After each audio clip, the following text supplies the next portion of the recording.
What's up, everybody? Welcome back to the opening pairs. Tonight we preview UFC 263 all the way from Arizona in America, but also available on BT Sport this weekend if you're this side of the pond. I am joined once again by Mr. Kyle Gavin. You must be very, very excited for what is to come this weekend, but ultimately breaking down what we're going to talk about tonight. Yeah, very, very excited. It's nice to be back talking about UFC. We've taken a little bit of a break, but yeah, super card, stacked from top to bottom. Lots of sneaky good fights as well, but some big names on there also. But yeah, can't wait to get stuck in. It's going to be a great card. Listen, there's 2 title fights, there's 3 5-rounders. We'll get to that, but there's a whole load more, as you say, a few sneaky ones in between. Where do you want to kick us off tonight, Kyle? Yeah, I just sort of said I was looking down through the card earlier today, and there's a few names jumping out at me. Drew Dober's on this card, coming off a very, very bad loss to Islam Makhachev. He's in against Brad Riddell. This fight's going to be violence, absolute violence. Brad Riddell's had a bit of an unlucky run recently with COVID pullouts and stuff like that. Obviously, he trains with Israel Adesanya, the headliner from the City Kickboxing gym.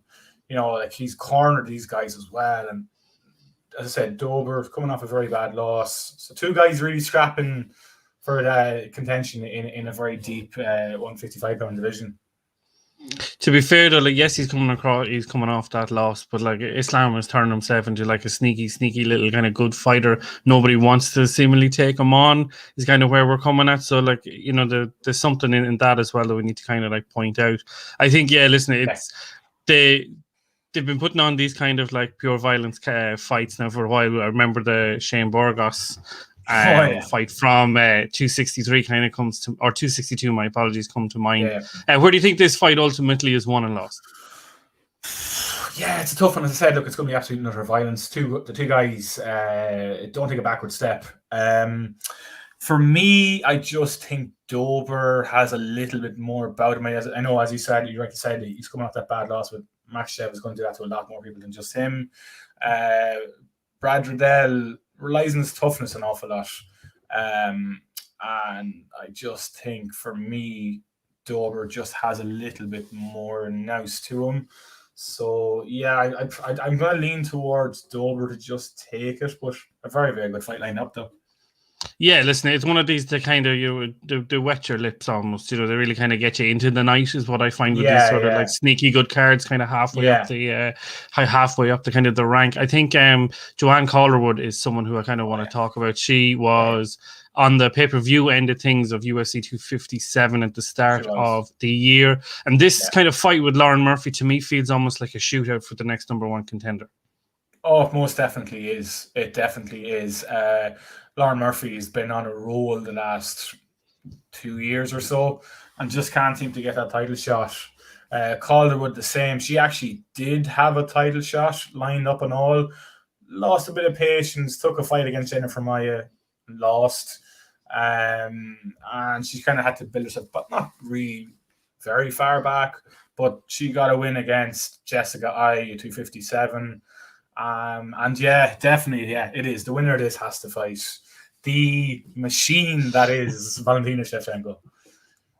Another lamb for the slaughter, perhaps. Listen, I think, listen, from my own opinion, I'd like to see a little bit more out of Joanne this fight. I thought that she was good against Jessica Ai, but I think that she held back a little bit. She kind of just played the moment, which is fine. But I think against Lauren Murphy, you're going to need a little bit more. She's going to have to up it a little bit more.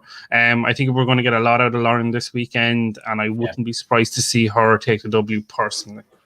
Yeah, that's what I'd be leaning towards as well, if I'm being honest. Calderwood is as tough as could be. Like, she's from Scotland, you know, has that grit about her and never say die attitude. But Murphy just seems to be on a roll. You know, also the same sort of grit and toughness. But yeah, I think for me anyway, I'd be leaning Murphy to take the decision. Awesome. Listen, will we get into the main card? There's one other slight quick mention to a fight here. It's actually, there's 3 rematches on this card, and the other one, it's going to probably go under the radar, but it's Eric Anders and Darren Stewart. This thing was absolute carnage with a round and a bit. They were actually on the Leon Edwards Bilal Muhammad card. And unfortunately, there was like an illegal blow from Anders near I think it was like a minute to go in the first round. But literally, Stewart almost had Anders finished. Then he made a miraculous recovery, came back. Anders had the fight in his hands, landed an illegal knee, and we're back here. So yeah, I just think another one just to kind of get things kicked off. If you're looking for a quick fight, I don't see it going beyond 3 rounds, and I just think it's suspicion that Eric Anders is going to take it. But yeah, just had to get that one in there. No, listen, that's what you're here for. You're the man on the inside. You know this stuff better than I do. But I think, listen, it's a great kind of prelim card to kind of get whet your appetite, as we've been saying, for the pay-per-view end of things. Kicking us off, I believe it is Craig versus Hall. Hall is an 8-0 fighter. He's undefeated. Paul Craig is kind of as hard as they come almost. Yeah. This should be pretty tasty. Kind of 2 different styles, though, almost, aren't they? Yeah, it's very much like Craig, as you say. Yeah, he's tough as they come. He's coming off a great win against Shogun Rua. They fought to a draw and then a rematch again, and he got an excellent win. Hall's a bit of he's a bit of an X factor in the division because 205, as we know, isn't exactly the deepest. No, it's not. It's not. No, and clearly the UFC fancy him here because it's a bit of a showcase opportunity for him against someone with a decent ranking at 14. You know me in rankings, but for the sake of what we're doing here, but no, I do think that the rankings do help to kind of frame the context of where the fights are at as well. They do, they're not the be all and end all. We know that, but it does help to kind of like frame where a guy is in the pecking order and where a guy could potentially go with a W against him. Exactly, yeah. And to be fair, like Craig has earned his way up, through the UFC. He's there since 2016 now, so he's got 10-11 fights, and he's up on his record. But yeah, as I say though, Jamal Hall, very very exciting striker, big prospect for the 205 division. I was trying to think earlier to pick someone to go. I might let you dip in and kind of give me something, and I'll hold back on my decision. I think it's hard to know how to take the kind of the Shogun win because he's not the same as what he was, but I don't think he's like I think he's past being a gatekeeper for the next generation. So I don't know how good that kind of like win is, if you know where I'm kind of coming from. Yeah. I think that it's almost kind of, it's a little bit like Anthony Smith and Jimmy Crute a little bit from a few weeks ago almost. It's that kind of like feeling where it's the up and comer versus the guy who's been around for a while. Yeah. It all depends on whether the nerves get to Hall potentially. Like big crowd, will he have faced something like this? Does that affect him? He's still very early on in his career. Yeah. I think, listen, it probably goes 3 rounds and I wouldn't be surprised to see it go either way personally. Yeah, I think that's fair. Like, it's funny you mentioned that the Anthony Smith fight. It was actually the very thing I was thinking of myself, to be honest. It has that same slot in the card as well. It's that, all eyes are on. Everyone's going to tune in straight away to get onto the card. And I have a sneaky suspicion for Hill. He's 7-0 on a bit of a tear. I just see him. He kind of reminds me, and maybe it's probably too high of a statement to make, but he sort of reminds me of John Jones in a way that he can just pull out something, that kind of just out of left field spinning elbow or something and just end it. So there's a finish somewhere in him. There's some, I'm just leaning towards a spinning elbow out of nowhere and just destroys Craig. Fair enough. What's next on the card as we pivot and move towards the main event? Yes. This is an interesting one into Damian Maia and Bilal Muhammad. It's interesting. It's. I'm actually, you know what? I'm delighted for Bilal Muhammad. He'd finally gotten his big name fight against Leon. Obviously, the eye poke, very very disgustingly bad eye poke, ruined that opportunity for him. Leon kind of just pied him off after that, like as if he had won. and obviously moved on. We'll talk about him a little bit later, but it's a huge opportunity now for Belal against probably Damian Maia's last fight. Okay. It's hard to know. I think, listen, but Bilal's the guy who what happened obviously against Edwards is not something that you want to see. That's not kind of where you want kind of fights to end. I think for Damian Maia, like his best days are probably behind him, but these guys are still dangerous on their night, and it's just a matter of, I think, in my opinion, from a Maya point of view, is how far gone past his prime is he? Because we've seen guys like Tyron Woodley now, who's kind of left the UFC. He's gone a different avenue and direction with his career. But like he lost his last 4, and he didn't really he didn't throw anything in any of them. So you don't want to see it get to that stage for these guys. So I just wonder how far near the end is Maia, because Belal is going to come into this quite hungry, wanting a W. Yeah, no, definitely. For me, I just think this is Maia's last hurrah on a good card. It's a nice spot for him. Again, it's sort of like the Kingmaker fight for Belal in a way. Like I was thinking of it earlier, Belal he's a much better striker than Maia, but to me he's sort of like the younger version of Maia, if that makes sense. Right. Obviously, I'm not exactly matching their skill sets up precisely, but it's that same type of character, very nice guy, doesn't really talk trash, what have you. I just think for me, I think Maia, he's 1 foot out the door. He's talked about retirement quite a bit. He's into his 40s now, so I just think it's set up for Belal Muhammad. He's on like a 5-6 fight win streak, so I just think it's set up for Belal. But it's a good fight though. It's a good fight. It's one of these things, as we're saying, as you're kind of building towards these 5-round fighters, your main events of the evening, these still kind of they creep in and they just help kind of raise the atmosphere that little bit, help the crowd get settled. There could be a tasty finish in between, but I think, listen, I agree completely with everything that you're saying. I would be in the Belal camp on this one as well. I think he's going to take it somehow. Does it go 3 rounds? Possibly not. I think Belal. I just when you are saying sometimes I have the bad habit of I'd underestimate a veteran, we call him. I'm just looking at a list of fighters that Damian Maia has fought.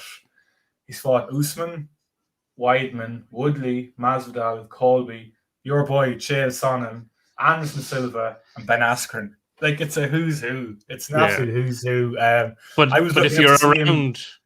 if you're around long enough, though, they're the fights you get as well. Do you know what I mean? Yeah. Like, I was looking to see him put on an absolute jiu-jitsu masterclass against Gunnar Nelson at UFC 194. It was absolutely just domination from beginning to end. And if it does go to the ground, Damian Maia is in the top 5% in the world on the mat. I don't see it going to the ground. I see Belal gradually breaking and maybe getting a late finish, I think. But if it does go to the ground, don't be surprised to see Damian Maia getting his hand raised. That's fair enough. Listen, I think let's take a second before we get into these 3 5-rounders. And just once again, for everybody watching, please subscribe to the channel, leave a comment after the video is done. Let us know how you think these fights are going to go. But listen, let's talk with the 6 men on screen accompanying us. We're in great company tonight with these guys. Start outside in, Leon Edwards, Nate Diaz. A non-title fight that's 5 rounds. This is the first time. This is the first time this is ever happening. I have lots of things to say about this. Right. So, this fight, I don't understand why it was moved to this card. I know Nate I think it's actually the first time Nate's pulled out with an injury. I could be wrong on that, but I'm almost certain that it is his first time to pull out of the fight. It was meant to be on 262. Yeah.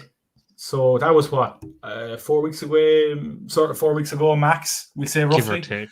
There's a massive fight card next month. Why would you not put this fight as the co-main event to the McGregor-Dustin Poirier fight? Can you imagine the fireworks of Nate Diaz Connor and Dustin, who all have history together.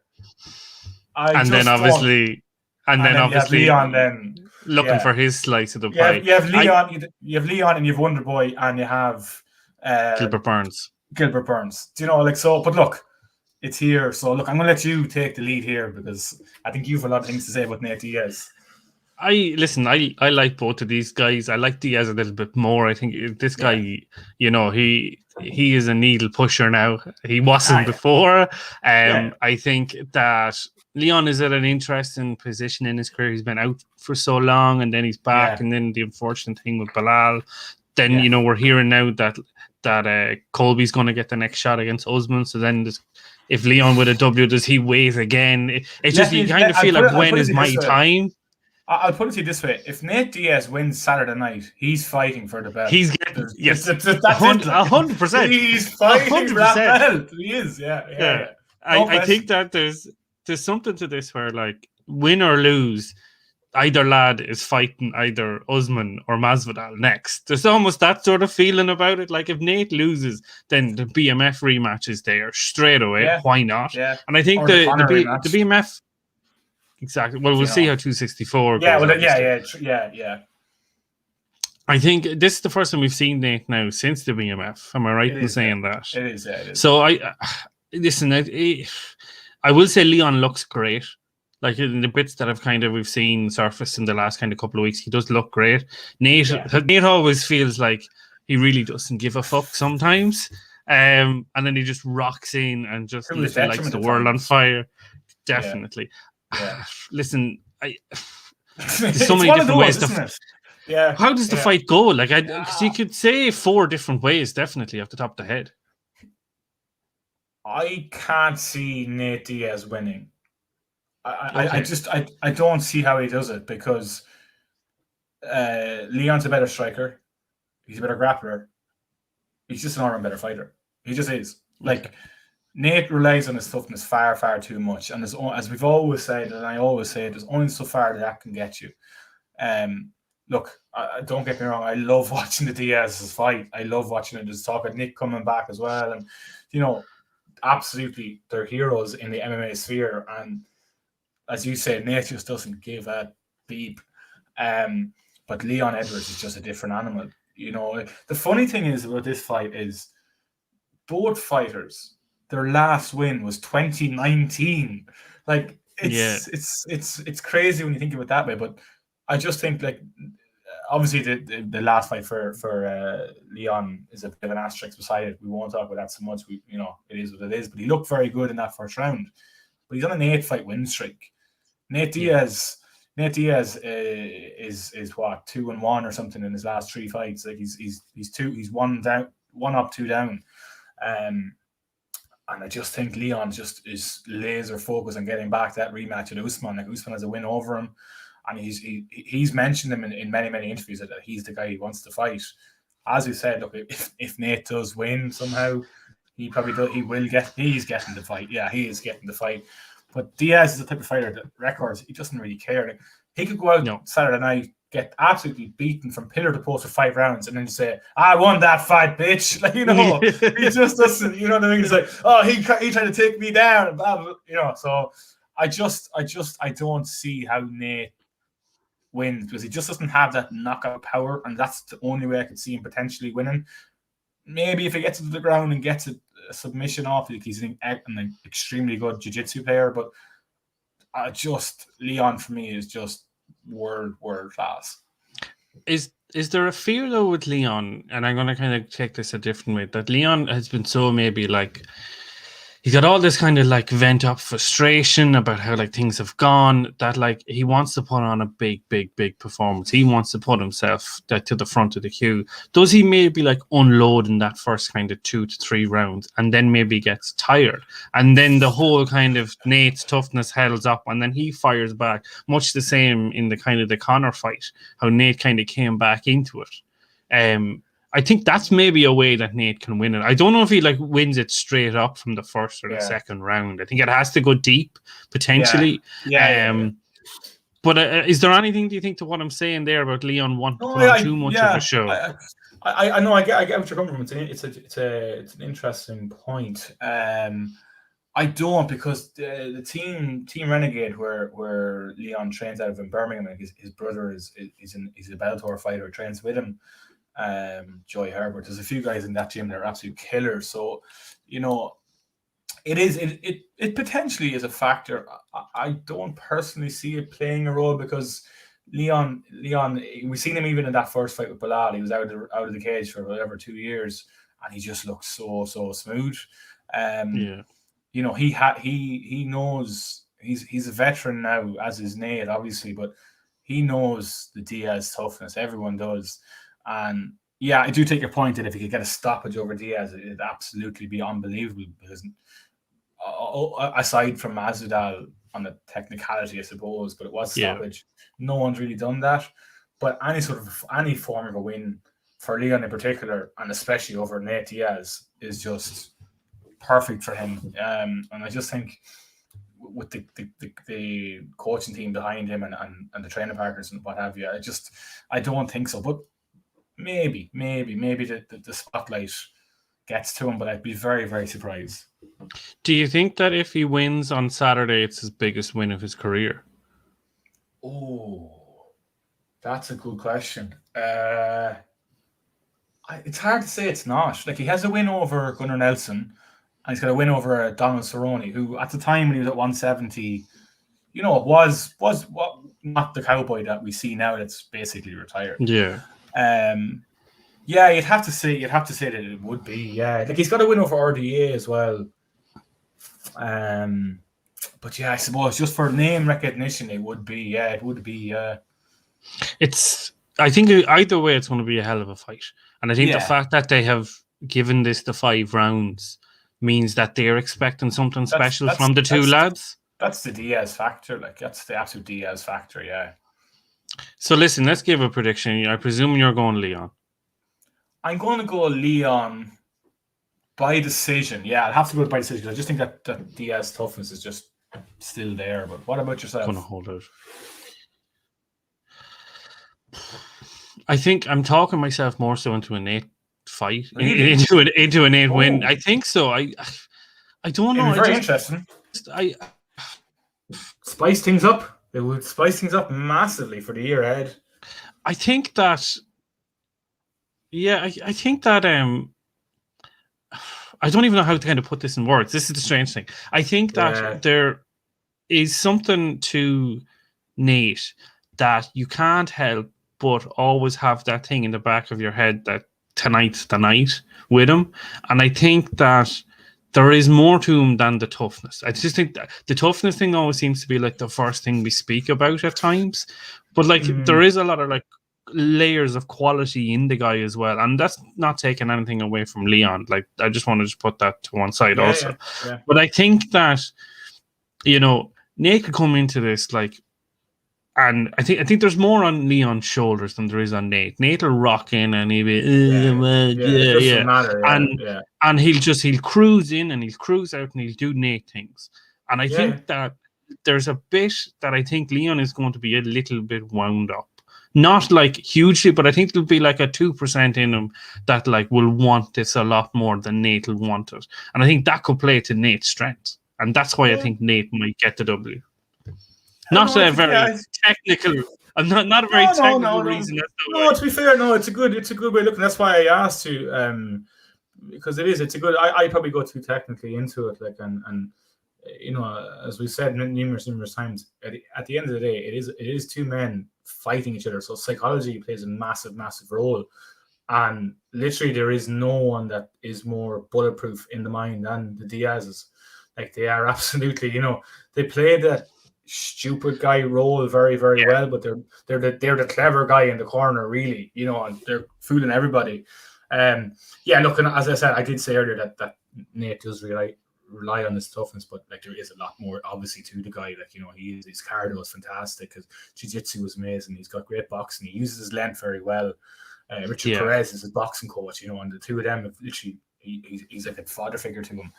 And obviously you got the Nick Diaz army as well, and all that kind of stuff. Like, but like, Leon is from the tough streets. Like, he is from the streets of Birmingham. Like, he's been involved in knife crimes, all of that. Like, he's seen stuff. So it's not like as if it's a shrieking violent he's going in against. But look, it's a fantastic fight. It's absolutely box office stuff. Like, yeah. And we haven't even gotten to the co-main event yet. No, another rematch from 250. Rematch in 256, an unbelievable fight to end the year last year. Figueiredo, Moreno. I think I'm gonna make a big statement here, and I think Figueiredo finishes this in the first round on the basis that the 3-week turnaround, while he did it, it wasn't too. No, I know both of them had to do it, but I think Moreno was better equipped to handle it. I don't think Figueiredo was, and I think that this little break now is going to be to his benefit, and he is going to come out here. He's going to murder Brandon Moreno on Saturday night. I see where you're coming from. Yeah. I was mulling this one. This is the one I struggled with the most for a decision, and I'm going to get you to go with your decision first because I'm going to deflect off to you before I make a call on this. But no, I do agree with you. The more I think of it, I was leaning upset here. I really was. I have a feeling there's out of the 2 title fights that we do have, I can't get away from an upset in one of them. I'm not sure which one though, but the more I do think of it, the more I'm inclined to agree with you because I don't think it'll be a first round finish because that Mexican toughness of Moreno is just, we all know from years of boxers and every sort of form of fighting with the Mexicans, they are just next level toughness. But I do agree, like Figueiredo had a very, very bad cut that night. His team came out and basically said that he almost didn't make it and had to push through. Yeah. So for him to go the 5 full rounds, and don't forget there was a points deduction for a low blow against Figueiredo that brought it to a draw. Apparently from reports of all of his opponents, he hits extremely hard, yet Moreno said he didn't really. So like there's so much at play. Like, this is an absolutely fantastic fight. I'm so happy that the UFC kept the flyweight division around. And Figueiredo has just been the absolute perfect champion in the weight class. But I don't know. I don't know. Give me more information on your side, Keith. I'm stuck here. I think. Listen, I completely agree with you. I've always been a bigger fan of the smaller weight classes. I don't like the heavyweights and the middleweights of the world, although I do like Adesanya. We'll talk about him later. But I've always liked the kind of the featherweight down. I've always found that kind of like quick-paced fighting, for use of a better term. That's how I kind of look at it. I think Figueiredo is an unbelievable champion. He is a beast. I think he could probably. You could put him in against Volkanovski, and you would think, that's probably a fair enough fight almost. I think Moreno has great boxing. I think that he was able to stop Figueiredo at source, in the sense that Figueiredo's a big guy, and I think what Figueiredo does is he almost like bullies people sometimes when there's fighting them. He makes them know that he's the bigger man, and I don't think Moreno allowed that the first time, and Moreno kept coming back at him, and then once he kind of earned that sort of respect that they talk about, Moreno wasn't shy in popping off shots at all. Yes, it was a majority draw, but like on another night, that the way the scorecards are in UFC and in all kind of like combat sports, they go either way. But I think Moreno has the tools to take down Figueiredo. I just think that the 6-month break is going to benefit Figueiredo, and he's really, really annoyed at everything that Moreno is saying. So he's going to come in like he is the god of war, as he's known as. So like he is going to come. He's going to come in like, and he is just going to want to rip this kid's head off. Yeah, no, I think you're right. I do agree with you. But I think there's Moreno reminds me a little bit of the Diaz, the mentality of like, he's from that same cut, isn't he? Yeah, he plays the kind of the Egypt and the smiley guy, but then he switches. When he gets into that, it's just boom into kill mode, and he really impressed me. I remember watching him years ago on The Ultimate Fighter, and he actually was released from the UFC, and he's got a big family, and he's a likable character. I'm agreeing with you. I love Figueiredo as well. I think he's box office. I really do. But there's just something about Moreno that sucks me in. Like, he's unbeaten in the UFC since his return in 2019, which is no mean feat, and he's fought some of the top guys in the Kaikar of France in that division. I just think the one little thing that just keeps coming back to me is that, like, and obviously I know Figueiredo, his weight cut wasn't great, short notice for both of them, etc., etc. But the fact that Moreno took those shots, like took the best of Figueiredo's shots, I think that has to play a little bit of a role just in the back of Deiveson's head, that, Jesus, I landed, like, when I land these shots and everybody else, they just fold, and this guy is still here in front of me. Yeah. No, Having that's said definitely that, though, yeah, I do think, though. Oh, go on, you make a prediction first. I'm still, I don't know. I think, listen, we seen in December at 256 that the Apex was alive with noise, and there was about 100 people in that room max. What is 10,000 plus in Arizona this weekend going to add to this? If it's half as good as that, like, it is going to be an unbelievable fight. I think Moreno has all the tools to take down Figueiredo, because he actually he dropped him as well a couple of times. Like, he wasn't afraid to kind of get down and wrestle with him either. Do you know, like, he is going to, like, stand, and he is going to deliver, and he's going to take it on the chin. He's going to give it back. Having said that, I still go back to what I said. I think that Moreno was better equipped to handle the 3-week turnaround than Figueiredo, and I think that the 6-month gap is going to benefit Figueiredo more so, and I do think that he's going to come in and he's going to make a big statement. I think it'll be done by the end of the second round. I would not be surprised if it's done in the first one. Yeah, you've given me a lot to chew on there, but, like, I'm going to make a call. I'm going to go with Figueiredo. I think it might go 5 rounds. See, the thing that I'm thinking is that Figueiredo has had issues with the weight cut. And that, to me, is a major thing, especially the lower divisions, because... Agreed. 2-3 pounds to cut down there. If you've seen Figueiredo, if you look at his physique, he's not cutting fat. Like, he's not. So, like, that has to... You can see it in him. It absolutely kills him to make that weight. I'm going to go with Figueiredo. I think if he does win it, it has to be by a finish. I'm holding judgment back a little bit until I see what the weight cuts are like and what they look like on the scales.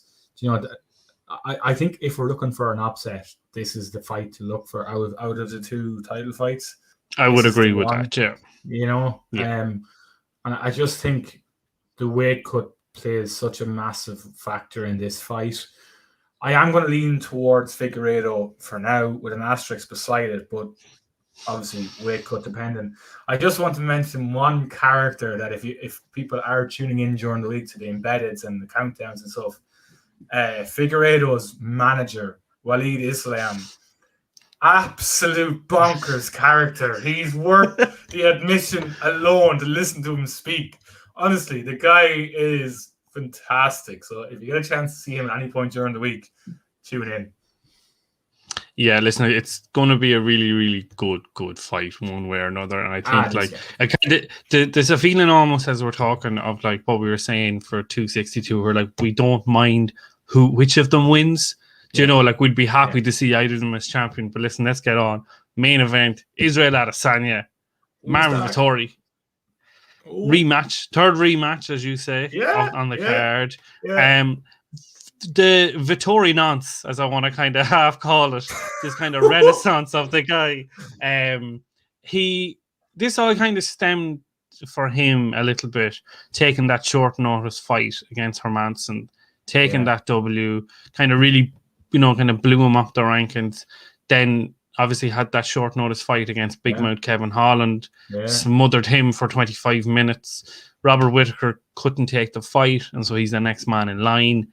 What's your initial thoughts on Adesanya Vettori? Yeah, it's an interesting fight. Obviously, as we say, it's a rematch, and before Adesanya's loss to Yan, this easily was Adesanya's toughest assignment in the UFC. Very, very. I remember watching the first time, and as the fight went a little longer, Vettori was beginning to just take over a little with the wrestling in particular. Now, the big thing in this is obviously Adesanya coming back in after his first loss in his MMA career ever. That's a huge psychological blow to have to deal with, especially going in against a guy that they hate each other. They absolutely hate each other. They really do. They really do. And, there's a lot of pressure now on Adesanya. He's outside of Conor, probably the biggest star at the moment in the UFC. Would that be fair to say? He's up there anyway. I think there's different ways of classifying what your star is, but he's definitely top 5 when you think of the UFC. I should clarify. I think a guy that transcends his sport, like the guy's got a Puma deal, like a multi-million-dollar Puma deal, and backs it up though as well. You know what I mean? He backs it up. He does. But yeah, there's a lot. Again, there's a lot to break down because a rematch, it just brings such a different thing to the table. And they always say there's that fear of when you've beaten the guy the first time that you can't beat him better a second time. He can really go down. But the Adesanya performance the first time, it's debatable. I did think he won it, but Vettori's adamant he won. So, which you would do. Of course. You're not going to say, "Oh, I definitely lost that fight." Yeah. You're not going to do that. I think I want to ask. So obviously, as you've alluded to, he's coming off his first loss. Is there a lot that Vettori can take from what Yan did and bring that into this? Absolutely, of course there is. Particularly, you mentioned the Kevin Holland fight. Kevin Holland is Adesanya light in a lot of he's similar. I think Adesanya is a level or two above. I do believe that if Holland and Adesanya were ever to face off, I think Adesanya would absolutely school him. But there's a blueprint there now between what Yan did to Adesanya and how Vettori actually has fought in his last fight, two fights even. He grinded it down, made it dirty, made it, tough, not nice to be in. Obviously, it's a fight. They're never going to be nice to be in, but you know what I mean? It's like he got him up against the cage. He's a very, very angry, intense man. And I just think that's what we're going to see. Like I took a few notes earlier, and one of the things I actually was really interested in is the corners. It's Eugene Behrman against Rafael Cordero, two master technicians breaking down fights, and that's going to be a massive, massive role in it as well. But is there anything that's jumping to your mind off the page that maybe I might have missed? I mean, it's very hard to not look at Izzy and kind of wax lyrical about the greatness of everything that he does. The man is he has superb accuracy with what he does. Accuracy is a word that kind of comes to my mind when I think of Israel Adesanya. I think that Vettori almost feels to me like the sort of guy, and I mean this with respect to the guy, but he knows what he's good at, and he won't get into anything else around that. And I think he's going to stick to a very kind of, I don't want to say limited game plan against Adesanya, but I think that, I think it's going to be wrestling heavy. It's going to be closing kind of space down. I think it's going to be kind of like being in his face, not kind of letting him have that kind of reach and range. I think that's kind of where Vettori's going to come from in this fight. I think Adesanya, he can pick off guys. He can pick angles. He can pick shots. He's a kickboxer. That's a beautiful weapon to have literally in your feet. I just think that there's I think it's a rough night for Vettori, if I'm being honest with you, because I know like it's a rematch and I know like it was close the first time, but they're two like completely different fighters now. They are, yeah, they are. That's a fair call. Like, I think Vettori definitely has improved, but I think Adesanya has improved again. He's next leveled. Yeah, Do you know? yeah, Whatever yeah, the level was, he next leveled yeah, that level. yeah. He's like he's in that X Factor group of strikers in UFC history. Like, he really is. As I said, I just keep coming back to the first loss, how he handles it. I think, again, he's another guy that seems mentally bulletproof. And the only thing that it kind of comes back to, it reminds me a little bit of the Paulo Costa fight in that it's quite personal. And when things seem to get personal for Adesanya, he's almost like Conor in a way. And I don't want to keep mentioning Conor, but in that mold of that, he can use that as fuel to really put on an exhibition. Like, he can mess with someone's mind and be fine and actually, you know what, use it to, as you said, level up.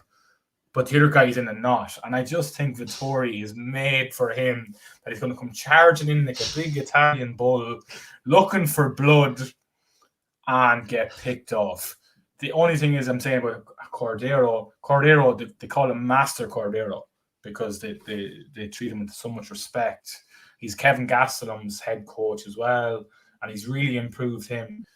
If Cordero can keep that raging bull disciplined and on point, it's a tough night for Adesanya.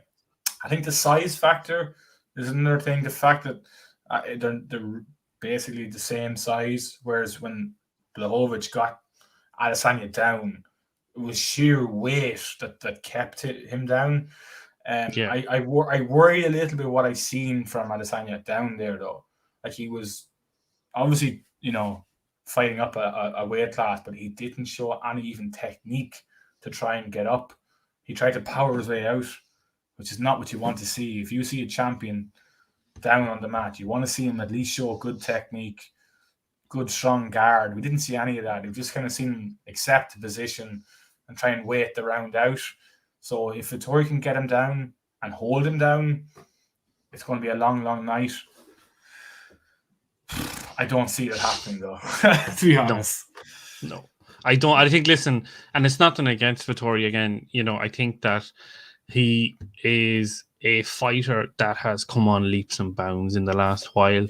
And, we've been talking about this kind of idea of leveling up, and he has leveled up. You don't get to these situations and opportunities if the top brass don't think that you have it in you.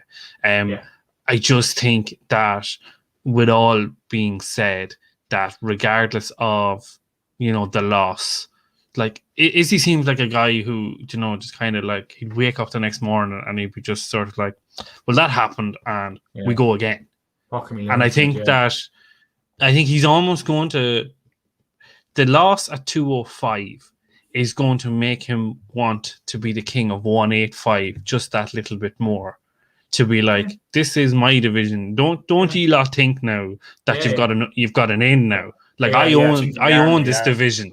I just think that there's too many weapons. There's really too many weapons, and I don't see, other than smothering them, where Vettori can kind of win this. Just sitting on them, But listen, that's obviously not the technical term for it. No, I know. So I'm going for an Adesanya victory. I think he finishes him. I think Vettori's toughness handles at least 4 rounds, though. But I think after a while, much like what happened with, I think he's better equipped to handle it than Costa was. But having said that, I still don't think that he reaches the bell at the end of the 5th round, and I think Adesanya defends. Yeah, I think the same. I have to agree with you. I think, as you said, like with Vettori, he's the type of fighter that has absolutely squeezed every last inch of improvement that he can out of himself. And he's probably in this title fight, not on merit. I think it's probably a little harsh to say that, but the cards have fallen kindly for him. Yeah. If that makes sense. There's a lane that's open and he's gone right through it. Well, it's the old saying that they always say about Dana White in the UFC. The more you say yes, the more the UFC are likely to look after you and give you these chances. And he said yes every time, done his job, and got himself here. He has earned it, but he's not Robert Whittaker. Let's put it that way. No. And yeah, I agree. As I said, look, if he can keep that mad intensity that he has for 5 rounds, it's a tough night for Adesanya. But I just see Adesanya messing with him constantly all week, getting into his head. Like they had an interview there yesterday. Adesanya burped in the middle of the interview and Vettori just lost it. So, if he's going to be doing that in an interview, like the whole week of build-up is going to be absolutely fascinating. And yeah, I agree. I think Vettori's tough this weekend so far, but I think Izzy finished him inside 3 rounds, to be honest. I just think he picks him off and finishes him off inside 3 rounds. Fair enough. So we are looking at a defense for Adesanya. We are looking at a defense for Figueiredo, but we are a bit short. We're 51-49 on it all. Yeah, we're charging. We're currently charging. We're split on the Edwards Diaz fight, so we'll see how the chips lay down on that one on Sunday morning our time. But listen, I think that's going to wrap up and end our preview UFC 263 live from Arizona this weekend, live on BT Sport. Kyle, see you soon. Yeah, as usual, follow us on YouTube at the opening pair. Keats on K Kilduff Media. I'm on at KyleGavin23 on all the socials. Please just like, subscribe, share, comment, whatever it is, get involved, and hopefully enjoy the card. It's lined up to be absolutely fantastic. Definitely. Once again, as to double down on what Kyle said, do like, do subscribe, do comment, do all the things, and we will see you back next week on our next show. Take care, everybody. Thanks, everyone.